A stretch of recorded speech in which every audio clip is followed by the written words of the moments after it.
ইতিহাস বদলের গণঅভ্যুত্থানের বর্ষপূর্তি আজ। হেলিকপ্টারে নয়, শেখ হাসিনা দিল্লি পালান বিমান বাহিনীর বিশেষ ফ্লাইটে, ঘাঁটিতে অপেক্ষা করে দীর্ঘ সময়।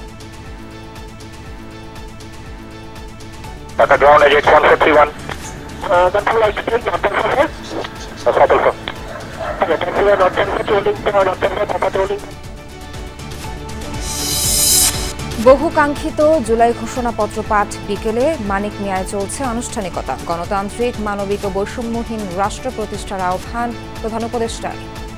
দীর্ঘ এই সময় প্রতিটি সেক্টরে মাফিয়াতন্ত্র কায়েম করে একটি সুবিধাভোগী শ্রেণী তৈরি করা হয়েছে, যারা আর্থিক ও অন্যান্য সুবিধার বিনিময়ে স্বৈরাচারের পক্ষে কথা বলবে, কাজ করবে। প্রত্যেক মানুষের জন্য নিরাপদ বাংলাদেশ করতে চায় বিএনপি। অভ্যুত্থানের বর্ষপূর্তিতে Tarique Rahman.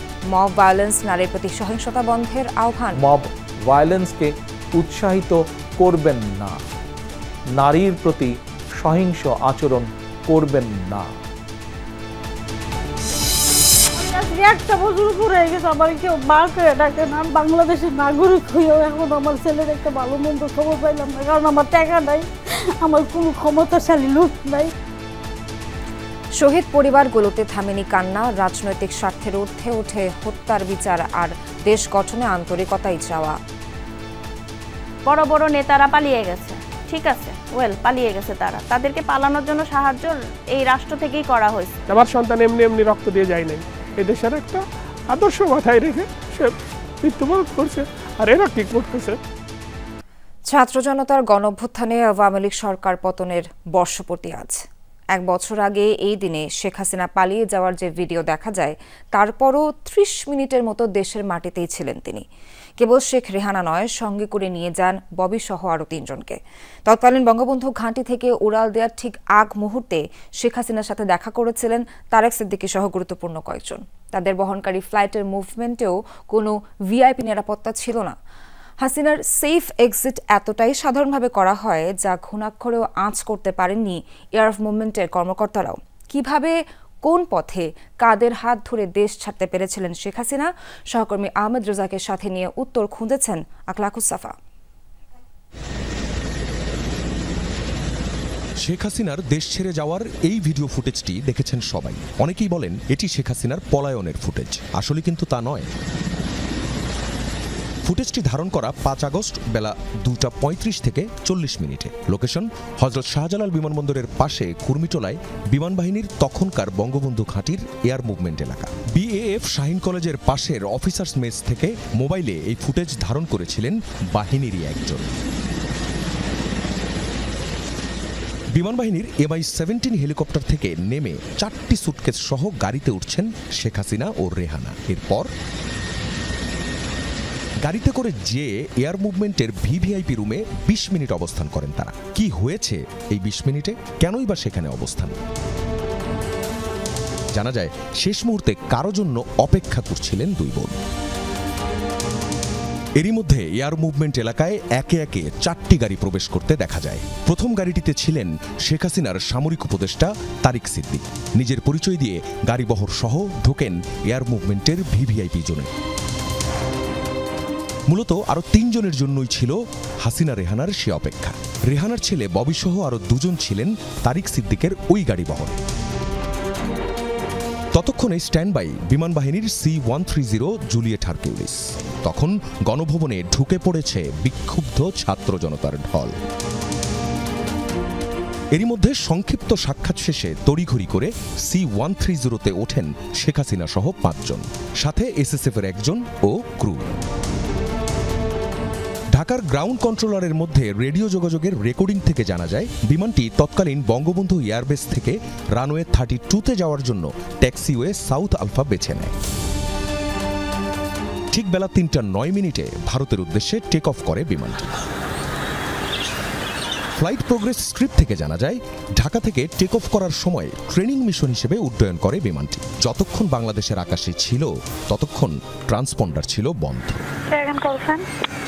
Emirates 583, just want to know which departure we can expect.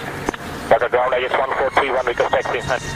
বিমানের ককপিট ও ঢাকার এয়ার ট্রাফিক কন্ট্রোলের মধ্যে রেডিও যোগাযোগের এই রেকর্ডিংয়ে জানা যায় হাসিনাকে বহনকারী ফ্লাইটটিকে স্কোয়াক কোড দেওয়া হয়েছিল AJXS 1431।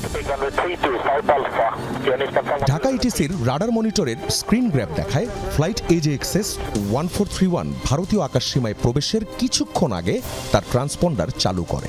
ঢাকা থেকে দিল্লির ফ্লাইটগুলো রাজশাহীর উপর দিয়ে যায়, কিন্তু এই ফ্লাইটটি গিয়েছে যশোরের উপর দিয়ে। এক্ষেত্রে বাংলাদেশের আকাশসীমায় 10 থেকে 15 মিনিট কম থাকতে হয়েছে। বিমানটি কলকাতার আকাশসীমার ওয়ে পয়েন্টে পৌঁছানোর পর ট্রান্সপন্ডার ও স্বয়ংক্রিয় জিও লোকেটর চালু করে। এরপর থেকেই রাডারে দৃশ্যমান হয় বিমানটি, তার আগে পর্যন্ত নয়। পরে সেটি ভারতের রাজধানী দিল্লি থেকে 30 কিলোমিটার দূরে গাজিয়াবাদের হিন্দন বিমান ঘাঁটিতে অবতরণ করে। শেখ হাসিনা বাংলাদেশের আকাশসীমা অতিক্রম করার পর আনুষ্ঠানিকভাবে আসে সেনাপ্রধানের ঘোষণা। মাননীয় প্রধানমন্ত্রী পদত্যাগ করেছেন এবং এখন একটা ইন্টারিম গভর্নমেন্ট ফর্ম করে আমরা আমাদের কার্যক্রম পরিচালনা করব।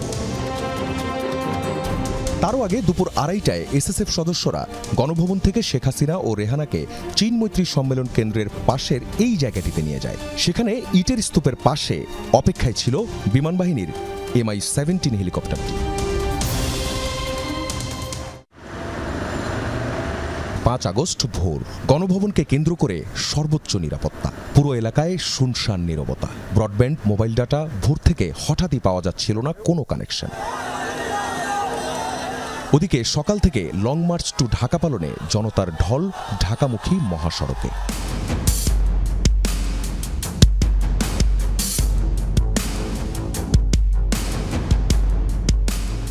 এই গণভবন এখন হচ্ছে জাদুঘর।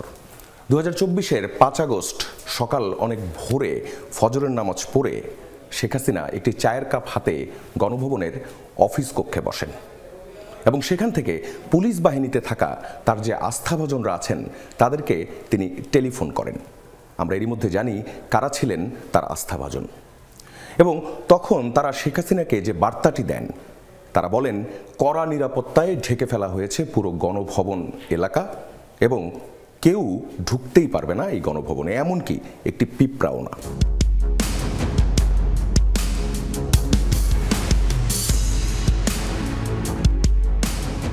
সকাল তখন 10:30। 3 বাহিনীর প্রধান তখন গণভবনের এই কক্ষে।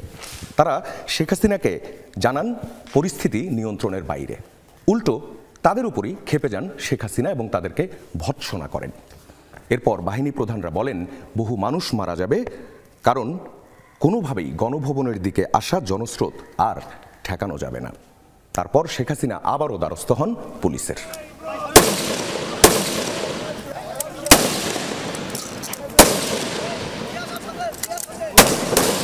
তখনও সক্রিয় পুলিশের কমান্ড সেন্টার। সেখান থেকে মাঠ পর্যায়ে গুলি চালানোর নির্দেশ দেওয়া হচ্ছিল। সকালের মধ্যেই মৃতের সংখ্যা ছাড়ায় 100-রও বেশি। চানখারপুল, যাত্রাবাড়ি, আশুলিয়া, সাভার, উত্তরায় চলে নির্বিচারে মানুষ হত্যা। পরিস্থিতি একা আর সামাল দিতে পারেনি পুলিশ। বেলা 11টা থেকে 11:30টার মধ্যে শীর্ষ কর্মকর্তারা শেখ হাসিনাকে জানান জনস্রোত গণভবনে ঢুকতে আর 1 থেকে 2 ঘন্টার ব্যাপার। শেখ হাসিনার সামনে তখন একটাই পথ, পদত্যাগ। সেনাপ্রধানের এই প্রস্তাব প্রত্যাখ্যান করেন তিনি। তারপর 3 বাহিনী প্রধান শেখ রেহানাকে পাশের একটি রুমে নিয়ে যান এবং সেখানে গিয়ে তাকে বোঝানোর চেষ্টা করেন। শেখ রেহানা শেখ হাসিনাকে বোঝানোর চেষ্টা করে ব্যর্থ হন। তারপর 3 বাহিনী প্রধান ফোন করেন সজীব ওয়াজেদ জয়ের কাছে। জয় তার মাকে বিষয়টা বোঝাতে সক্ষম হন এবং এরপর শেখ হাসিনার আবদার তিনি ধানমন্ডি 32 নম্বর এবং টুঙ্গিপাড়ায় বঙ্গবন্ধুর সমাধিতে শ্রদ্ধা জানাতে যাবেন, কিন্তু তাতে ঝুঁকি আরও বাড়বে বলে সেটিও প্রত্যাখ্যান করা হয়। এরপর তিনি সংক্ষিপ্ত একটি ভাষণ দিতে চাইলেন, যেটি জাতির উদ্দেশ্যে ভাষণ। সেই ভাষণও প্রত্যাখ্যান করা হয়, কারণ তখন তাকে জানানো হয় গণভবনের দিকে আসা যে জনস্রোত তা আর মাত্র 45 থেকে 50 মিনিটের দূরত্বে। গণভবনে 2 ঘন্টার সেই উত্তপ্ত বিতর্কের পর শেষমেশ দুপুর 12:30টার কিছু পর পদত্যাগপত্রে স্বাক্ষর করেন শেখ হাসিনা। না, তিনি নিজে তা নিয়ে বঙ্গভবন যাননি। এখান থেকেই সেই পদত্যাগপত্রটি পাঠানো হয়েছিল রাষ্ট্রপতির কাছে। প্রধানমন্ত্রীর পদত্যাগ ও বৈষম্য বিরোধী ছাত্র আন্দোলনে সৃষ্ট পরিস্থিতিতে আজ বঙ্গভবনে 3 বাহিনীর প্রধান এবং বিভিন্ন রাজনৈতিক দলের নেতৃবৃন্দ, সুশীল সমাজের প্রতিনিধি ও বৈষম্য বিরোধী ছাত্র আন্দোলনের কয়েকজন সমন্বয়কদের সাথে আলোচনা হয়। যদিও 3 আগস্ট সেনাবাহিনীর অবস্থান ও 4 আগস্ট কূটনীতিকদের বিশেষ ব্রিফিংয়ে শেখ হাসিনা পতনের আঁচ পাওয়া যাচ্ছিল। এভাবেই অবসান হয় 15.5 বছর প্রতাপের সাথে ক্ষমতায় টিকে থাকা প্রধানমন্ত্রী। দেশের ইতিহাসে এর আগে কেউ ক্ষমতাচ্যুত হয়ে এভাবে দেশ ছেড়ে পালায়নি। আখলাকুস সাফা, যমুনা নিউজ, ঢাকা। গণঅভ্যুত্থানে আওয়ামী লীগ সরকার পতনের বর্ষপূর্তিতে বিকেলে জাতীয় সংসদের দক্ষিণ প্লাজায় জুলাই ঘোষণাপত্র পাঠ করবেন প্রধান উপদেষ্টা প্রফেসর মোহাম্মদ ইউনূস। বাংলাদেশ টেলিভিশন অনুষ্ঠানটি সরাসরি সম্প্রচার করবে। বিকেল 5টায় জুলাই শহীদ পরিবারের সদস্য এবং আহত যোদ্ধাদের উপস্থিতিতে এই ঐতিহাসিক ঘোষণাপত্র পাঠ করবেন ডক্টর ইউনূস। এতে যোগ দেবেন বিএনপি সহ সব রাজনৈতিক দলের প্রতিনিধিরা। মানিক মিয়া অ্যাভিনিউতে এখন চলছে নানা সাংস্কৃতিক আয়োজন। জুলাই অভ্যুত্থান উপলক্ষে গান পরিবেশন করে সাইমুম ও কলরব শিল্পী গোষ্ঠী। এর আগে অনুষ্ঠানস্থল পরিদর্শনের পর র্যাবের ডিজি জানান, নিরাপত্তা নিয়ে কোনো শঙ্কা নেই, পুরো রাজধানীতেই জোরদার করা হয়েছে নিরাপত্তা। সকালে পরিবার সহ অনুষ্ঠানের প্রস্তুতি পরিদর্শন করেন বাণিজ্য উপদেষ্টা শেখ বশির উদ্দিন। 5ই আগস্ট মানে ভালো লাগা কাজ করা, নিউ বাংলাদেশের জন্য। এটা সবার জন্যই, আমার জন্য একার জন্য না। আমরা কতটুকু স্বাধীন হয়েছে আলহামদুলিল্লাহ, কতটুকু আমাদের জন্য ওয়েলকাম ব্যবস্থা রাখা হয়েছে সেটা দেখার জন্য এসেছে। 5ই আগস্ট শেখ হাসিনা স্বৈরাচার শেখ হাসিনা পতন হয়েছে, আমরাও ছিলাম সেই সংসদ গণভবনে ছিলাম। সেই অভিযাত্রা থেকে আমরা যে অভিজ্ঞতা পেয়েছি যে নতুন বাংলাদেশ বিনির্মাণে ছাড়া এই দেশে আর কোনো শান্তি আসবে না। নিরাপত্তার কোনো ঝুঁকি আছে বলে আমি মনে করি না। আমরা সর্বাত্মক প্রস্তুতি আমাদের আছে, যে কোনো পরিস্থিতি মোকাবেলার সামর্থ্য আমাদের আছে। ইনশাআল্লাহ অনুষ্ঠানটা সুন্দরভাবে সম্পন্ন হবে। মানিক মিয়া অ্যাভিনিউর আনুষ্ঠানিকতার বিষয়ে জানাতে সেখান থেকে যুক্ত হচ্ছেন সহকর্মী আখলাকুস সাফা। সাফা, এই মুহূর্তে মানিক মিয়া অ্যাভিনিউতে কেমন আনুষ্ঠানিকতা চলছে? বৃষ্টির কারণে আয়োজনে কোনো বিঘ্ন ঘটেছে কিনা সেটা একটু জানতে চাই।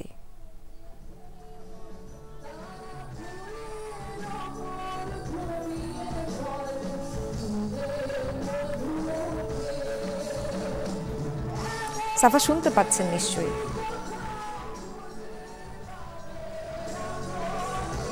৩৬ জুলাইয়ের যে বিজয় উল্লাস এবং গানে গানে তা যে উদযাপন হচ্ছে, আপনি দেখতে পাচ্ছেন যে এরই মধ্যে কিন্তু সারা দেশ থেকে আসা ছাত্র জনতা তারা যে দেশাত্মবোধক যে বাংলাদেশের গান চলছে সেই গানের সঙ্গে তারা সবাই কিন্তু গলা মিলিয়ে এখানে গান গাইছেন, অংশগ্রহণ করেছেন। এবং এখানে যারা অংশগ্রহণ করেছেন তাদের একটা বড় অংশই বলতে গেলে যারা 5ই আগস্ট ঠিক 1 বছর আগে 2024-এর এই দিনে তারা শেখ হাসিনার পতনের জন্য তারা যে রাজপথে নেমে এসেছিলেন, সেই বিজয়কে তারা 1 বছর পর যে উদযাপন, সেই উদযাপনটা তারা করতে এসছেন। এর সঙ্গে যে বিষয়টি সংযুক্ত হচ্ছে সেটি হচ্ছে জুলাইয়ের যে ঘোষণাপত্র, যেটি আজ এই মানিক মিয়া এভিনিউয়ের পাশ থেকে প্রধান উপদেষ্টা ঘোষণা করবেন।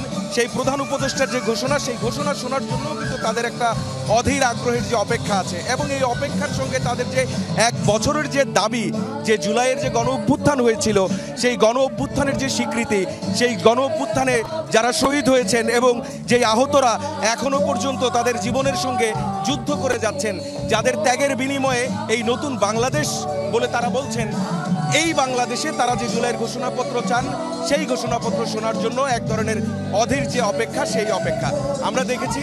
যে আয়োজনগুলো চলছে সেই আয়োজনগুলোতে যেমন রণসঙ্গীত পরিবেশন করা হচ্ছে, দেশাত্মবোধক গানগুলো পরিবেশন করা হচ্ছে এবং শুরুতে যেটি বলছিলাম আপনি নিজেও শুনছেন নিশ্চয়ই, সবাই কিন্তু গলা মিলিয়ে একসাথে সবাই কিন্তু এই গানের সঙ্গে তারা একাত্মতা ঘোষণা করছেন এবং সবাই মিলে একসাথে মূলত গানগুলো পরিবেশন করছেন, গান গাইছেন, কণ্ঠ মিলাচ্ছেন।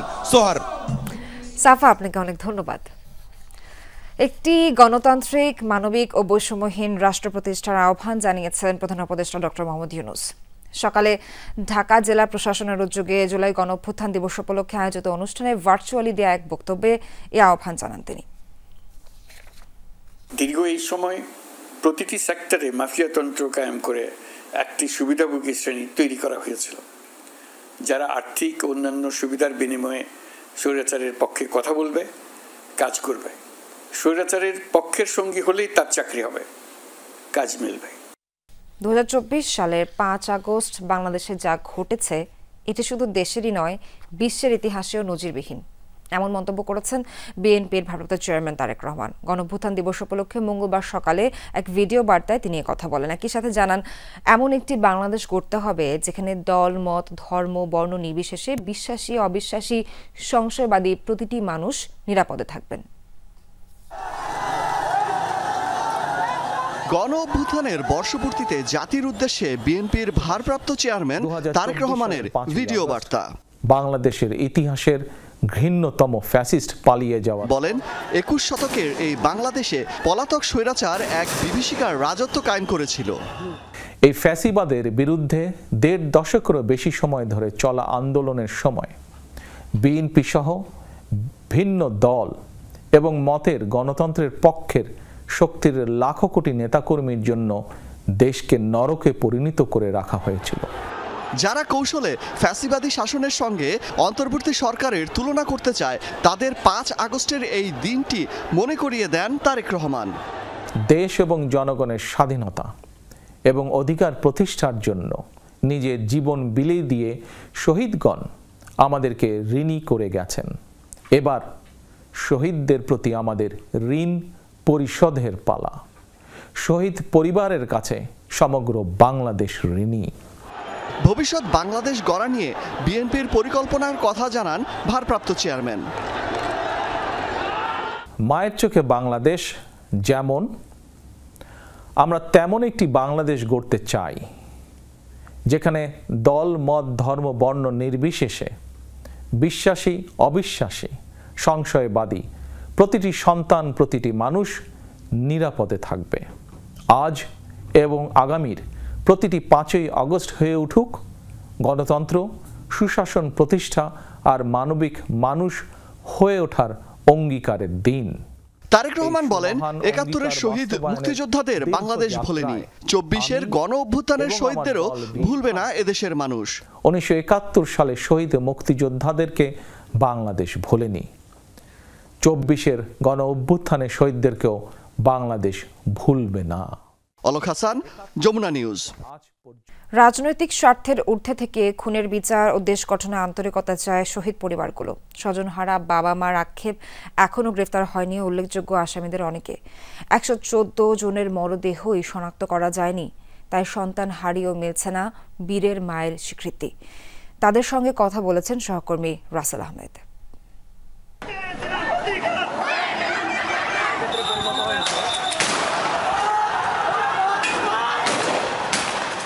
বিশ্ববিদ্যালয় বন্ধ, রাজপথ মুখরিত স্লোগানে। গুলির কান ফাটা শব্দের বিপরীতে তীব্র বেগে প্রতিধ্বনিত হয় ন্যায় বিচারের দাবি। বাবার পেছনে জোহরের নামাজ শেষে বিক্ষোভে সামিল হন এমআইএসটি 4র্থ বছরের শিক্ষার্থী ইয়ামিন।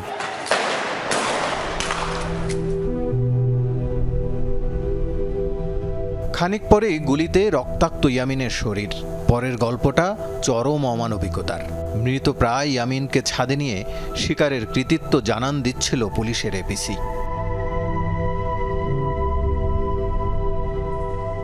ভাতিজা ফোন দিয়ে বলতেছে যে চাচা, আমাদের নাকি কোন আত্মীয় মারা গেছে, থানা থেকে ফোন দিয়েছিল, তো ওনারা বলছে যে আমাদের অনুমতি ছাড়া যেন লাশ দাফন করা না হয়। কে মারা গেছে? তখন আমি বলছি তোর ভাই মারা গেছে। তো আসলে তো কারোর বিশ্বাস করার কথা না, যেহেতু সে মিছিল মিটিংয়ে তো অভ্যস্ত না। কয়েকদিন আগেই রক্তচক্ষু উপেক্ষা করে বুকে বুলেট নিয়েছে আবু সাইদ। বয়স কম হলেও সাহসে কম ছিল না বিএফ শাহীন কলেজের শিক্ষার্থী আহনাফের। মিরপুরের উত্তাল আন্দোলনে সাহসী জনতার কাতার থেকে বিলিয়ে দেয় জীবন। আমরা নিজেরাও রাজনীতি করি না কখনো, আর আমার ছেলে তো সেটাতে রিলেটেড থাকবেই না। যখন আবু সাইদ মারা যায় তখন থেকেই আহনাফ অনেক আপসেট ছিল। একমাত্র ছেলে মারুফকে নিয়েছিল মৌসুমী আক্তারের সংসার। নিজে বড় হয়েছেন এতিমখানায়। স্বামীর মৃত্যুর পরে 15 বছরের লড়াইটা কেবল মারুফকে ঘিরে। 21 জুলাই আন্দোলনে গিয়ে আর ফেরেনি মারুফ। মেলেনি মরদেহ, চিহ্নিত না হয় পায়নি রাষ্ট্রীয় কোনো সুবিধাও।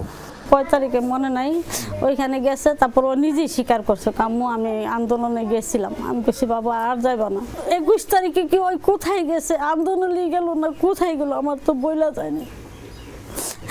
এই পর্যন্ত আমার ছেলের একটা ভালো মন্দ খবর আমি পাইলাম না। বছর ঘুরেছে, নতুন রাজনীতিতে জুলাই যোদ্ধাদের প্রশংসা, শহীদ পরিবারের আক্ষেপ, এত প্রাণের বিনিময়ে রাষ্ট্রের গুণগত পরিবর্তন কই? বড় বড় নেতারা পালিয়ে গেছে, ঠিক আছে, পালিয়ে গেছে তারা, তাদেরকে পালানোর জন্য সাহায্য এই রাষ্ট্র থেকেই করা হয়েছে। এমনকি জানেন আমি লোকেশন দিয়ে দিছি যে আসামি ঘরে আছে, সেখানে গিয়েও আমার আয়ু ওই আসামিকে ধরেনি। রাজনৈতিক দল বলেন, তত্ত্বাবধায়ক বলেন, অন্তর্বর্তী বলেন, সবাই ওই শহীদদের দিচ্ছি তা দিচ্ছি, তাদের জন্য মায়ে কান্না করছি, কিন্তু কাজের কাজ কিছুই হয়নি। আমার সন্তান এমনি এমনি রক্ত দিয়ে যায় নাই। এই দেশের একটা আদর্শ মাথায় রেখে সে মৃত্যুবরণ করছে, আর এরা কি করতেছে। সুতরাং এটা জনগণের কাছে তার যেমন জবাবদিহি করতে হবে, এহকালে করতে হবে, পরকালেও করতে হবে। আমার সবচেয়ে বড় দুর্ভাগ্য কি আমি এই দেশে বাংলাদেশের নাগরিক হয়েও এখন আমার ছেলের একটা ভালো মন্দ খবর পাইলাম না, কারণ আমার টাকা নাই, আমার কোনো ক্ষমতাশালী লোক নাই, এর জন্য আমি কোনো বিচারও পাইতেছি না, আমার ছেলের একটা ভালো মন্দ খবরও পাইতেছি না। সব হারানোর ঝুঁকি নিয়ে পথে নেমেছে যে যুবক, তার রক্তের ঋণ যেন বৃথা না যায় রাষ্ট্র মেরামতে, এইটুকু প্রত্যাশা স্বজন হারাদের। আমি আজকে একটা বছর উপরে হয়ে গেছে, আমার কেউ মা করে ডাকে না। 1971 সালে নির্মম হত্যাকাণ্ডের পর বধ্যভূমিতে ঠাঁই হয়েছিল বাঙালি বুদ্ধিজীবীদের। স্বাধীনতার 54 বছর পর আবারও নির্মম হত্যাকাণ্ডের শিকার এদেশের ছাত্র জনতা, তাও রাষ্ট্রীয় বাহিনী দ্বারা। গণহত্যার 1 বছর পরেও এই আধুনিক যুগে এসেও সেই 114 জনের ঠিকানা কিংবা চিহ্নই বের করতে পারেনি রাষ্ট্র, সন্ধান দিতে পারেনি পরিবারের কাছে তার স্বজনের মরদেহটি কোথায় দাফন করা হয়েছে। রাসেল আহমেদ, যমুনা নিউজ, ঢাকা। এনসিপির কেন্দ্রীয় নেতা হাসনাত আব্দুল্লাহ, সার্জিস আলম, নাসরুদ্দিন পাটোয়ারি, তাসনিম জারা ও খালেদ সাইফুল্লাহর কক্সবাজার ভ্রমণ নিয়ে কৌতূহল তৈরি হয়েছে। 5 আগস্ট জুলাই গণঅভ্যুত্থানের বর্ষপূর্তির দিনে তারা কেন কক্সবাজারে গেলেন তা নিয়ে নানা প্রশ্ন উঠছে। কেউ কেউ বলছেন সেখানে তারা বৈঠক করেছেন সাবেক মার্কিন রাষ্ট্রদূত পিটার হাসের সঙ্গে, তবে এই অভিযোগ অস্বীকার করেছেন এনসিপির মুখ্য সমন্বয়ক নাসরুদ্দিন পাটোয়ারি ও জ্যেষ্ঠ সদস্য সচিব তাসনিম জারা। তারা যমুনা টেলিভিশনকে বলেন, ব্যক্তিগত ভ্রমণে গেছেন কক্সবাজারে, পিটার হাসের সঙ্গে বৈঠকের বিষয়টিকে গুজব বলে উড়িয়ে দিতে চেয়েছেন তারা। জানা গেছে আজই তারা নিয়মিত একটি ফ্লাইটে ঢাকায় ফিরে আসছেন।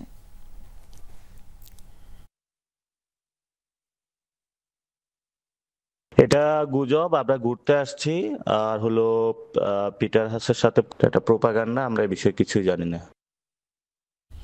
দর্শক, এখানেই শেষ করছি দুপুরের বাংলাদেশের আয়োজন। কিছুক্ষণ পর দেখবেন জুলাই অভ্যুত্থান নিয়ে প্রামাণ্যচিত্র দ্য রেড মনসুন। এতক্ষণ সাথে থাকার জন্য ধন্যবাদ সবাইকে।